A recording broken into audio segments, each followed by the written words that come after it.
अस्सलाम वालेकुम friends. Drama serial खुमार बहुत तेजी से अपने क्लाइमेक्स की तरफ बढ़ता जा रहा है। उम्मीद है कि इसकी आने वाली एपिसोड इसकी थर्ड लास्ट एपिसोड होगी। खुमार की आने वाली एपिसोड में बिला आखिर नासिर कहकशा बेगम को एक्सपोज कर देगा और कहकशा बेगम का घिनौना चेहरा फाइज और हरीम दोनों के सामने आ जाएगा। खुमार की आने वाली एपिसोड में हम देखेंगे फ्रेंड्स कि एक तरफ नासिर फाइज को फोन करके उससे मिलने की और उसके सामने कुछ एतराफ करने की दरख्वास्त करेगा, मगर फाइज उससे मिलने से इनकार कर देगा। मगर जब उसे अपने कमरे में एक सूटकेस खोलने पे हरीम का सामान मिलेगा तो वो हैरान रह जाएगा, क्योंकि कहकशा बेगम ने तो उसे बताया था कि हरीम अपना सब सामान साथ ले गई है। सामान देकर फाइज समझ जाएगा कि मामला जरूर कुछ गड़बड़ है, और ऐसे में जब लाइबा भी उसे समझाएगी कि उसे नासिर से मिलकर उसकी बात जरूर सुननी चाहिए, और लाइबा के समझाने पे बिला आखिर फाइज नासिर से मिलने इसकी बहन के घर जाएगा। और दूसरी तरफ नासिर की माँ को जब नासिर के काले कारनामे इसकी बीवी हुस्ना की जुबानी मालूम होते हैं तो वो भी बहुत परेशान हो जाती है और नासिर के गुनाहों का बोझ कम करने के लिए हरीम के पास जाएगी और हाथ जोड़कर उससे माफी मांगेगी और आखिरी बार उसे नासिर से मिलने और इसकी बात सुनने की दरख्वास्त करेगी। नासिर की माँ हरीम से कहेगी कि मैं तुम्हारे आगे हाथ जोड़ती हूँ, तुम एक बार आकर नासिर से मिल लो और इसकी बात सुन लो, वो बहुत तकलीफ में है और तुमसे माफी मांगना चाहता है। और हरीम नासिर की माँ की बात मान लेगी और अपने भाई रूफी के साथ नासिर से मिलने इसकी बहन के घर चली जाएगी। और फिर जब एक तरफ हरीम अपने भाई के साथ नासिर से मिलने उसकी बात सुनने उसके घर जाएगी तो दूसरी तरफ फाइज भी उसी वक्त वहां आ जाएगा और कमरे के बाहर ही रुक जाएगा। हरीम जब नासिर से मिलेगी तो नासिर दर्द और तकलीफ से तड़प रहा होगा। वो हरीम के आगे हाथ जोड़कर उससे माफी मांगते हुए कहेगा कि मैं बहुत ज्यादा तकलीफ में हूँ, मुझे मालूम है कि मैंने तुम्हारे साथ बहुत ज्यादतियाँ की हैं, मुझे माफ कर दो, मैं बहुत गुनाहगार हूँ। मैंने फाइज को हरीम के खिलाफ भड़काया था, उसे झूठी कहानियां सुनाई थी और शेखानी के साथ मिलकर घिनौनी साजिशें की थी। हरीम को ब्लैकमेल करके शेखानी से पैसे लेता था इस वादे पर कि मैं फाइज और हरीम की तलाक करा दूंगा। नासिर की बातें सुन के हरीम तो दंग रह जाएगी।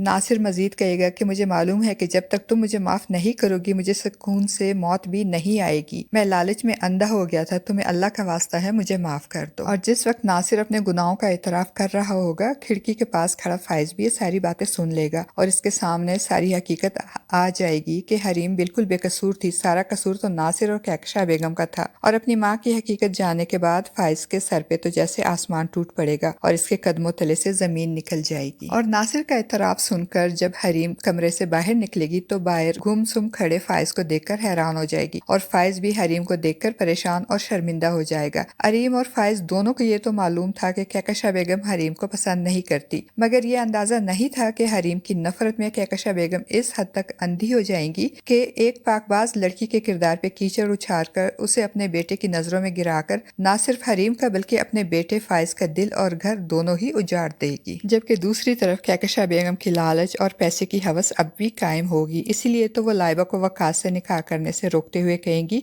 कि आज तुमको मेरी बात समझ में नहीं आ रही, तुम मेरी बात नहीं मान रही, तुम्हारे सर पे वकास की मोहब्बत का भूत सवार है, मगर कल जब तुमको मुश्किलात का सामना करना पड़ेगा तब तुमको मेरी बातें समझ में आएंगी। यही सारी बातें मैं फाइज को भी समझाती रही थी, मगर उसने भी मेरी बात नहीं मानी और अपनी मनमानी करके हरीम से शादी कर ली। उसका अंजाम तुम्हारे सामने है। तब लाइबा भी अपनी माँ को आईना दिखाते हुए कहेगी कि मम्मी मुझे आपकी बातें कभी भी समझ में नहीं आई। इनफैक्ट मुझे तो ये समझ में नहीं आ रहा कि फाइज भाई की जिंदगी खराब करके आपको क्या मिला। और होप सो फ्रेंड्स कि जिस वक्त लाइबा अपनी माँ को आईना दिखा रही होगी उसी वक्त फाइज भी वहाँ आ जाएगा और अपनी माँ को ये बताएगा कि इनकी घिनौनी साजिश का फूल खुल चुका है और उससे मालूम हो चुका है कि इसकी जिंदगी खराब करने वाली कोई और नहीं बल्कि इसकी अपनी माँ है। फ्रेंड्स, आपको क्या लगता है, क्या कहकशा बेगम अपना पोल अपनी हकीकत खुल जाने के बाद फाइज को फेस कर पाएगी या फिर शर्म से अपनी जान ही ले लेगी? और क्या हरीम और फाइज हकीकत जानने के बाद एक दूसरे को माफ कर पाएंगे और एक बार फिर से एक हो जाएंगे? आपका इस बारे में क्या ख्याल है फ्रेंड्स? अपनी कीमती राय का इजहार कमेंट बॉक्स में जरूर कीजिएगा।